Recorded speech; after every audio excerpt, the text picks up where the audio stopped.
నిన్న ముఖ్యమంత్రి చేసినటువంటి వ్యాఖ్యలపై మనతో మాట్లాడడానికి బీజేపీ రాష్ట్ర అధికార ప్రతినిధి సోలంకి శ్రీనివాస్ నాయక్ ఉన్నారు. ఒకసారి మాట్లాడించేటువంటి ప్రయత్నం చేద్దాం. సార్,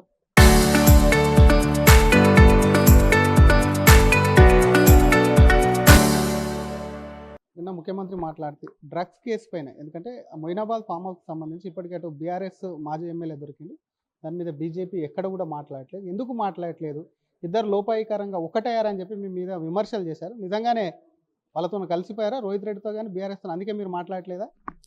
ఒకటి ముఖ్యమంత్రిగా ఉన్నటువంటి రేవంత్ రెడ్డి గారు తాను ముఖ్యమంత్రి అయినప్పటి నుంచి కావచ్చు, అంతకంటే ముందు నుంచి కావచ్చు, డ్రగ్స్ విషయంలో కొంత కమిట్మెంట్ ఉన్నట్టుగా నాకు అనిపించేది. వారు ప్రతిసారి డ్రగ్స్ ఫ్రీ తెలంగాణ ఉండాలి, లేకపోతే యువకులకు డ్రగ్స్ నుండి దూరంగా ఉండాలనేటువంటి స్టేట్మెంట్స్ చాలా సందర్భాల్లో చూసినాం. అటువంటిప్పుడు నాకు అనిపించేది ఒక రాజకీయ నాయకుడిగా తనంటూ బాధ్యతను బాగానే మాట్లాడుతున్నారు అనిపించింది. కానీ తాను అధికారంలోకి వచ్చిన తర్వాత ఈ డ్రగ్స్కు సంబంధించినటువంటి సంఘటనలు ఎన్ని జరుగుతూ ఉన్నాయి, డ్రగ్స్కు సంబంధించినటువంటి మూలాలు హైదరాబాద్లోనే ఎందుకు పట్టుబడతా ఉన్నది, లేకపోతే డ్రగ్స్కు సంబంధించినటువంటి పెడ్లర్స్ కావచ్చు, సప్లయర్స్ కావచ్చు, లేకపోతే ఎవరైతే వాళ్ళు సేవించేటువంటి వాళ్ళు ఉన్నారో వాళ్ళందరూ కూడా హైదరాబాద్లోనే ఎందుకు పట్టుబడతా ఉన్నారు, దాని మీద రాష్ట్ర ప్రభుత్వంగా, రాష్ట్ర ముఖ్యమంత్రిగా, ఒక బాధ్యతాయుతమైనటువంటి స్థానంలో ఉన్నటువంటి ముఖ్యమంత్రిగా మీరు తీసుకున్నటువంటి చర్యలు ఏంటిది? సరే, భారతీయ జనతా పార్టీకి సంబంధించినటువంటి అంశం వేరే, కానీ ముఖ్యమంత్రిగా డ్రగ్స్ నిర్మూలనలో నువ్వు తీసుకుంటున్నటువంటి చర్యలు ఏంటివి? గతంలో కూడా బీఆర్ఎస్ పార్టీ అధికారంలో ఉన్నప్పుడు డ్రగ్స్కు సంబంధించినటువంటి అంశాలు బయటకు వచ్చినప్పుడు, సంఘటనలు బయటకు వచ్చినప్పుడు సిట్టేసిరు, అక్కును సబర్వాల్ అనేటువంటి ఒక పోలీస్ అధికారితో వేసిరు. ఇప్పటివరకు కనీసం అప్పుడు వారు ఆరోపించేటువంటి వాళ్ళు రేవంత్ రెడ్డి గారు బీఆర్ఎస్ ప్రభుత్వంలో ఉన్నటువంటి ఒక వ్యక్తిని డైరెక్ట్లీ ఆర్ ఇండైరెక్ట్లీ కేటీఆర్ గారి పేరును ప్రస్తావిస్తూ నువ్వు శాంపిల్స్ ఇవ్వు, నేను శాంపిల్స్ ఇస్తా అని చెప్పి మాట్లాడారు కదా. మరి అప్పుడు సంబంధించినటువంటి సంఘటనకు సంబంధించినటువంటి సిట్టు రిపోర్ట్ ఏమైపోయింది? ఆ అంశానికి సంబంధించినటువంటి ఆ తర్వాత దర్యాప్తు ఏమైందనేటువంటి రాష్ట్ర ముఖ్యమంత్రి ఉన్నటువంటి రేవంత్ రెడ్డి గారు సమాధానం చెప్పాల్సినటువంటి అవసరం ఉంది. నెంబర్ 1. రెండవది, నిజానికి మొన్న రోహిత్ రెడ్డికి సంబంధించినటువంటి ఫామ్ హౌస్లో డ్రగ్స్ పట్టుబడ్డది అని చెప్పింది మీరే.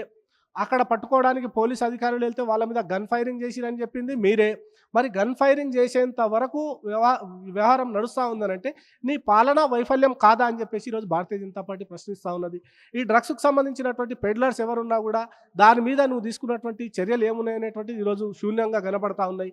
ఇవన్నీ పక్కన పెట్టేసి నువ్వు కేవలం వాళ్ళతోటి డీల్స్ చేసుకోవడం, దందాలు చేసుకోవడం, లేకపోతే అక్కడ ఉన్నటువంటి ఫామ్ హౌస్లో లేకపోతే కొన్ని భూముల వ్యవహారాలు, తగాదాలు తేల్చుకోవడం కోసం వాళ్ళని ఇన్ని రోజులు నాంచి ఈరోజు ఆ తగాదాలు తేలనటువంటి పక్షంలోనే వాళ్ళ పేర్లను తెర మీదకి తీసుకొచ్చేటువంటి ప్రయత్నం జరుగుతుందని చెప్పేసి ఇక్కడ చర్చ జరుగుతూ ఉన్నది మీడియాలో కావచ్చు, లేకపోతే ప్రజల్లో.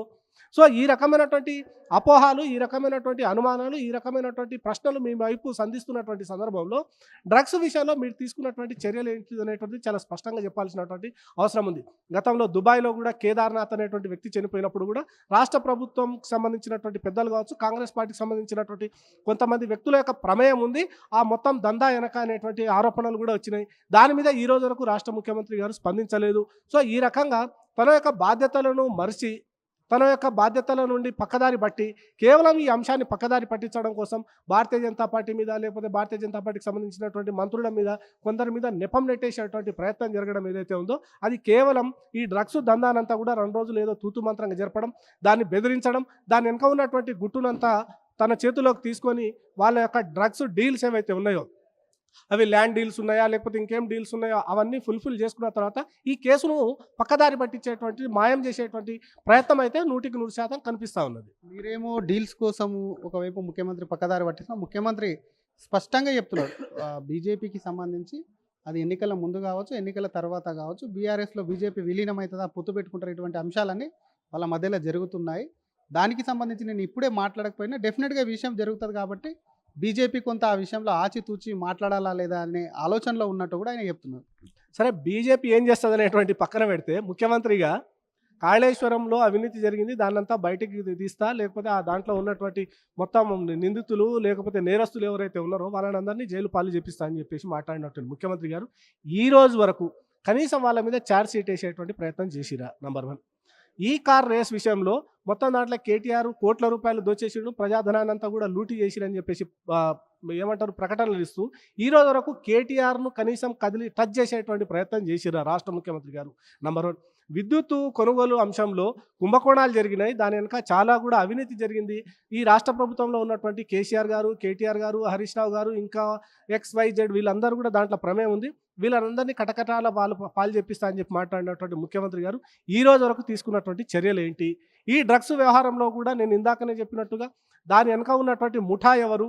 ఆ ముఠాకు సహకరించిన ఆ పెద్దల వెనుక ఉన్నటువంటి డ్రగ్స్ డీల్స్ ఏంటివి అనేటువంటి అంశాలన్నింటినీ పక్కన పెట్టేసి అసలు విషయాలను పక్కదారి పట్టించడం కోసం ఎవరితోటి కలుస్తున్నారు అనేటువంటి ప్రజలకు ఒకవైపు స్పష్టంగా అర్థమవుతున్నటువంటి పరిస్థితులలో ఈరోజు రాష్ట్ర ముఖ్యమంత్రి గారు బీజేపీ బీఆర్ఎస్ ఒకటవుతుందని మాట్లాడుతున్నారంటే ఇంతకంటే దిగజారుడుతనం ఇంకొకటి ఉంటుందా చెప్పండి? కాళేశ్వరం కావచ్చు, విద్యుత్ కొనుగోలు కావచ్చు, డ్రగ్స్ కావచ్చు, లేకపోతే విద్యుత్ కొనుగోలు కావచ్చు, ఈ రకమైనటువంటి అన్ని అంశాలలో అవినీతి జరిగిందని చెప్పి మాట్లాడినటువంటి ముఖ్యమంత్రి గారు ఈరోజు ఆ చర్యలు తీసుకోకుండా బీజేపీ బీఆర్ఎస్ ఒకటి అని మాట్లాడడం ఏదైతే ఉందో అదే బీఆర్ఎస్ కాంగ్రెస్ ఒకటవుతా ఉన్నది. బీఆర్ఎస్ నేతలను తప్పించడం కోసమే ముఖ్యమంత్రి గారు ప్రయత్నాలు చేస్తూ ఉన్నారు.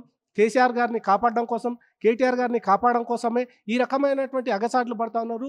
రేవంత్ రెడ్డి గారు నానా యాగిపడవలసి వస్తుంది, కుస్తీలు పడాల్సినటువంటి పరిస్థితి ఏర్పడింది. ముఖ్యమంత్రి గారు గతంలో ఇచ్చినటువంటి ప్రకటనలకు ఇప్పుడు నేడు చేస్తున్నటువంటి చేష్టలను చూస్తూ ఉంటాయి. సో మొత్తం వ్యవహారం నుండి వాళ్ళని ఎట్లా తప్పదారి పట్టించాలి, రాబోయే రోజులలో బీఆర్ఎస్ పార్టీతో ఎట్లా అవగాహన కుదుర్చుకోవాలనేటువంటి ఆ లక్ష్యంతో ముఖ్యమంత్రి గారు వ్యవహరిస్తున్నారు అనేటువంటి చాలా స్పష్టంగా అర్థమవుతా ఉన్నది కదా.